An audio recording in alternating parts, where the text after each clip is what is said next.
ಎಲ್ಲರಿಗೂ ನಮಸ್ಕಾರ. The file ಎಕ್ಸ್ಪ್ಲೈನರ್ಗೆ ಸ್ವಾಗತ. ನಾನು ನಿಮ್ಮ ಅರುಣ್ ರಾಘವ್.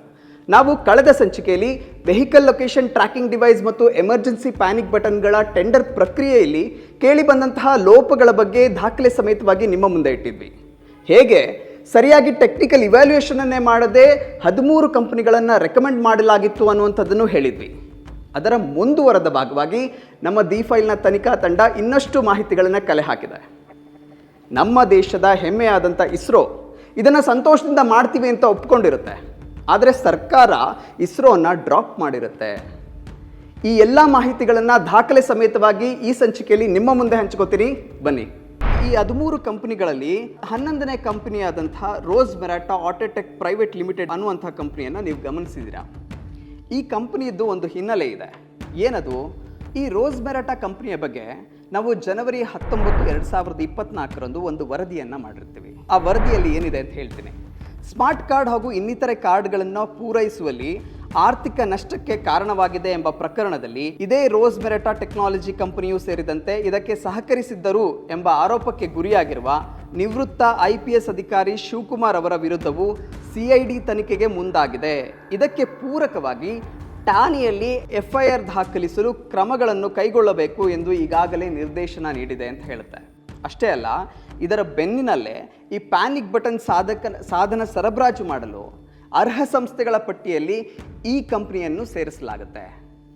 ಅಲ್ಲಿಗೆ ಈ 13 ರೆಕಮೆಂಡೆಡ್ ಕಂಪ್ನೀಸ್ಗಳ ಡೀಟೇಲ್ಡ್ ಎವ್ಯಾಲ್ಯೂಯೇಷನ್ ಸರಿಯಾಗಿ ನಡೆದೇ ಇಲ್ಲ ಆ್ಯಂಡ್ ಅವರ ಅನುಕೂಲಕ್ಕೆ ತಕ್ಕ ಹಾಗೆ ಈ ಕಂಪನಿಗಳನ್ನು ಸೇರಿಸಿದ್ದಾರೆ ಅನ್ನುವಂಥದ್ದು ಕಂಡುಬರುತ್ತೆ.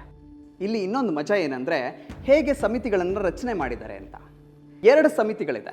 ಒಂದು ಟೆಂಡರ್ ಆಹ್ವಾನ ಮತ್ತು ಪರಿಶೀಲನಾ ಸಮಿತಿ ಅಂತ ಒಂದು ಸಮಿತಿ, ಇನ್ನೊಂದು ಟೆಂಡರ್ ಅಂಗೀಕಾರ ಸಮಿತಿ. ಇವರು ಟೆಂಡರನ್ನು ಆಹ್ವಾನ ಮಾಡಿ ಪರಿಶೀಲನೆ ಮಾಡಬೇಕು. ಪರಿಶೀಲನೆ ಮಾಡಿದ ನಂತರ ಈ ಅಂಗೀಕಾರ ಸಮಿತಿಯವರು ಇನ್ನೊಂದು ಸಾರಿ ಪರಿಶೀಲನೆ ಮಾಡಿ ಅದನ್ನು ಅಂಗೀಕರಿಸಬೇಕು. ಯೂಶಲಿ ಇಲ್ಲಿರುವ ಅಧಿಕಾರಿಗಳು ಇಲ್ಲಿ ಕೆಲಸ ಮಾಡಬಾರ್ದು. ಆದರೆ ಆಹ್ವಾನ ಕಮಿಟಿಯಲ್ಲಿರುವಂತಹ 7 ಸದಸ್ಯರ ಪೈಕಿ 4 ಸದಸ್ಯರು ಅಂಗೀಕಾರ ಸಮಿತಿಯಲ್ಲೂ ಇರ್ತಾರೆ. ಇದಕ್ಕೆ ನಮಗೆ ಸಿಕ್ಕಿರುವಂತಹ ದಾಖಲೆಯಲ್ಲಿ ಏನು ಹೇಳುತ್ತೆ ಅಂದರೆ, ಟೆಂಡರ್ ಆಹ್ವಾನ ಸಮಿತಿಯಲ್ಲಿದ್ದ 7 ಮಂದಿ ಸದಸ್ಯರ ಪೈಕಿ 4 ಸದಸ್ಯರನ್ನು ಟೆಂಡರ್ ಅಂಗೀಕಾರ ಸಮಿತಿಗೂ ನೇಮಿಸಲಾಗಿತ್ತು. 2 ಸಮಿತಿಗಳಲ್ಲೂ 4 ಸದಸ್ಯರೇ ಇದ್ದದ್ದು ಸಮಂಜಸವಾಗಿರಲಿಲ್ಲ. ಆದರೂ ಹಿಂದಿನ BJP ಸರ್ಕಾರದ ಅವಧಿಯಲ್ಲಿ ಏಕಕಾಲಕ್ಕೆ 4ರನ್ನು 2 ಸಮಿತಿಗಳಲ್ಲೂ ನೇಮಿಸಿದ್ದು ಹಲವಾರು ಅನುಮಾನಗಳಿಗೆ ಆಸ್ಪದ ಕೊಟ್ಟಂತಾಗಿದೆ ಅಂತ ಹೇಳ್ತಾರೆ.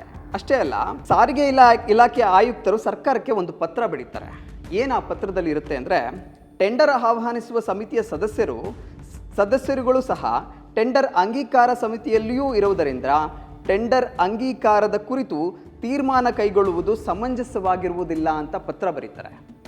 ಇದಾದ ನಂತರ ಆ 4ರನ್ನು ತೆಗೆದು 2ರನ್ನೇ ನೇಮಕ ಮಾಡುತ್ತೆ ಸರ್ಕಾರ. ಅದು ಮುಂದಿನ ಪ್ರಕ್ರಿಯೆ. ಆದರೆ ಟೆಂಡರನ್ನು ರಚಿಸುವಾಗ, ಟೆಂಡರ್ ಕಮಿಟಿಗಳನ್ನು ರಚಿಸುವಾಗ ಅಲ್ಲಿನ ಸದಸ್ಯರೇ ಇಲ್ಲೂ ಕೆಲಸ ಮಾಡ್ತಾರೆ. ಅಂದರೆ ಆಹ್ವಾನ ಮಾಡೋರು ಇವರೇ, ಪರಿಶೀಲನೆ ಮಾಡೋರು ಇವರೇ, ಅಂಗೀಕಾರ ಮಾಡೋರು ಇವರೇ. ಆದರೆ ಈ ಟೆಂಡರ್ ಪ್ರಕ್ರಿಯೆಗಳಲ್ಲಿ ಎಷ್ಟರ ಮಟ್ಟಿಗೆ ಗೋಲ್ಮಾಲ್ ನಡೆದಿದೆ ಅನ್ನೋದು ಸಾಬೀತಾಗುತ್ತೆ. ನಾನು ನಿಮಗೆ ಈ ಮೊದಲೇ ಹೇಳಿದ್ದೆ ದೆಹಲಿ ಮಾದರಿಯ ಅಕ್ರಮ ಅಂತ. ಅಲ್ಲಿ ನಿಮಗೆ DIMTS ಅನ್ನುವಂಥ ಸಂಸ್ಥೆಯ ಹೆಸರನ್ನು ನೆನ್ಪಿಟ್ಕೊಳ್ಳೋಕೆ ಹೇಳಿದ್ದೆ. ಯಾಕೆ ಈ ಸಂಸ್ಥೆಯನ್ನು ನೆನ್ಪಿಟ್ಕೊಳ್ಳೋಕೆ ಹೇಳಿದ್ದೆ ಅಂದರೆ, ದೆಹಲಿಯ ಆಪ್ ಗೌರ್ಮೆಂಟಲ್ಲಿ ಸುಮಾರು 1000 ಬಸ್ಗಳ ಖರೀದಿಯನ್ನು ಮಾಡುವಂಥ ಒಂದು ಟೆಂಡರ್ ಪ್ರಕ್ರಿಯೆಯಲ್ಲಿ ಅಕ್ರಮಗಳು ಕೇಳಿಬರ್ತವೆ. ಕೆಳಮಟ್ಟಲಿನ ಬಸ್ಗಳನ್ನು ಖರೀದಿ ಮಾಡಬೇಕು ಅಂತ ಅಲ್ಲಿನ ಆಪ್ ಸರ್ಕಾರ ಒಂದು ಟೆಂಡರನ್ನು ಇನ್ವೈಟ್ ಮಾಡಿರುತ್ತೆ. ಆ ಟೆಂಡರ್ನಲ್ಲಿ ಅಕ್ರಮಗಳು ಕೇಳಿಬರುತ್ತೆ. ಆ್ಯಂಡ್ ಆವತ್ತಿನ ಅಲ್ಲಿನ BJP ಲೀಡರ್ಸ್ ಅದನ್ನು CID ತನಿಖೆಗೆ ಒಪ್ಪಿಸಬೇಕು ಅಂತ ಆಪ್ ಸರ್ಕಾರವನ್ನು ತಾಕೀತು ಮಾಡುತ್ತೆ. ಆ್ಯಂಡ್ ಅದನ್ನು ಇನ್ವೆಸ್ಟಿಗೇಷನ್ ವಹಿಸಿದ ಮೇಲೆ ಮುಖ್ಯ ಕಾರ್ಯದರ್ಶಿಯಿಂದ ಆಗಸ್ಟ್ನಲ್ಲಿ ಲೆಫ್ಟಿನೆಂಟ್ ಗವರ್ನರ್ ಅವರು ವರದಿಯನ್ನು ಸ್ವೀಕರಿಸ್ತಾರೆ.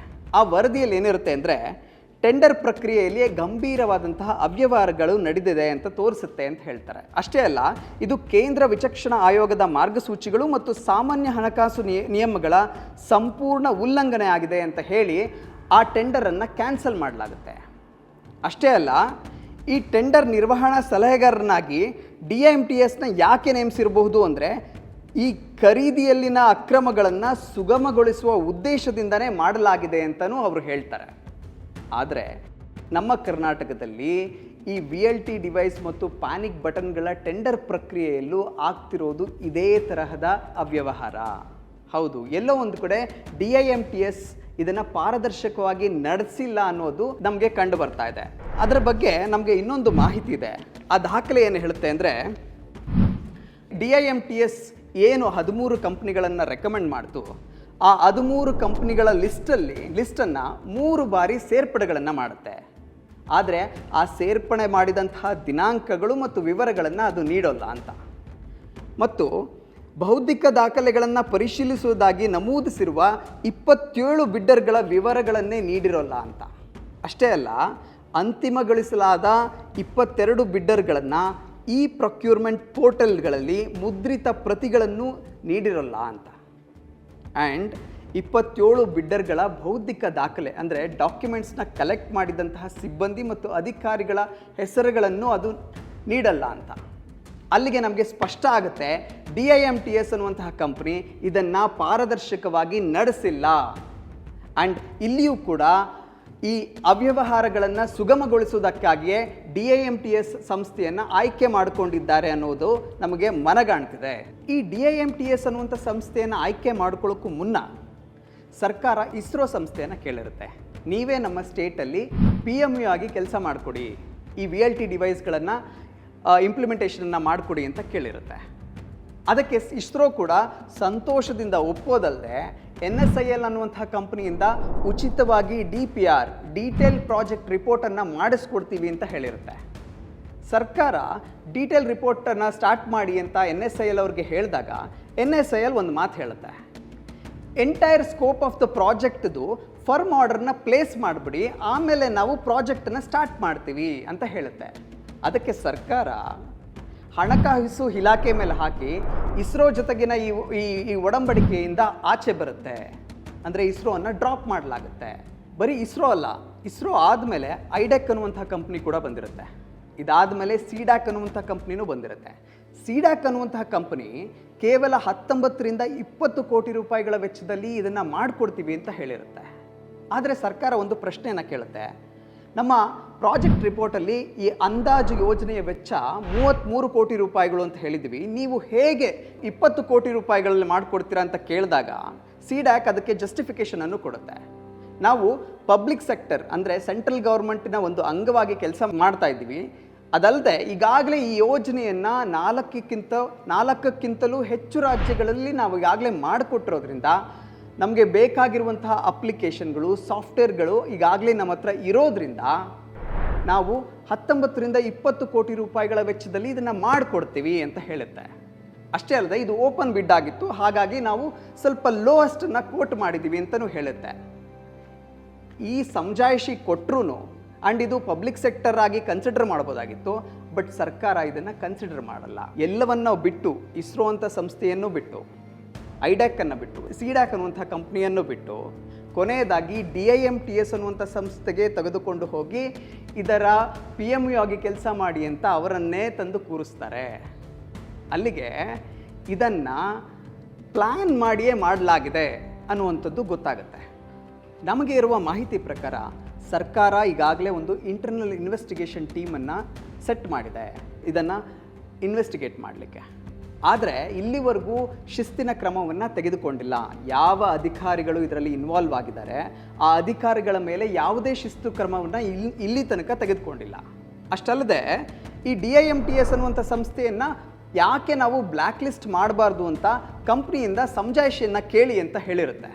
ಆದರೆ ಇಲ್ಲಿವರೆಗೂ ಅದನ್ನು ಬ್ಲ್ಯಾಕ್ ಲಿಸ್ಟು ಮಾಡಿಲ್ಲ, ಆ್ಯಂಡ್ ಯಾಕೆ ಬ್ಲ್ಯಾಕ್ ಲಿಸ್ಟ್ ಮಾಡಲ್ಲ ಅನ್ನೋದ್ರ ಬಗ್ಗೆನೂ ವಿವರಣೆಗಳನ್ನು ಕೊಟ್ಟಿಲ್ಲ. ಈ ಎಲ್ಲ ಬೆಳವಣಿಗೆಗಳ ನಡುವೆ ಸರ್ಕಾರ ಏನು ನವೆಂಬರ್ ತನಕ ನಿಗದಿ ಮಾಡಿತ್ತಲ್ಲ, ಅದನ್ನು ಈಗ ಸೆಪ್ಟೆಂಬರ್ ಒಳಗೇನೆ ಇಂಪ್ಲಿಮೆಂಟ್ ಮಾಡಿ ಅಂತ ಒತ್ತಡವನ್ನು ಹೇರ್ತಾ ಇದೆ.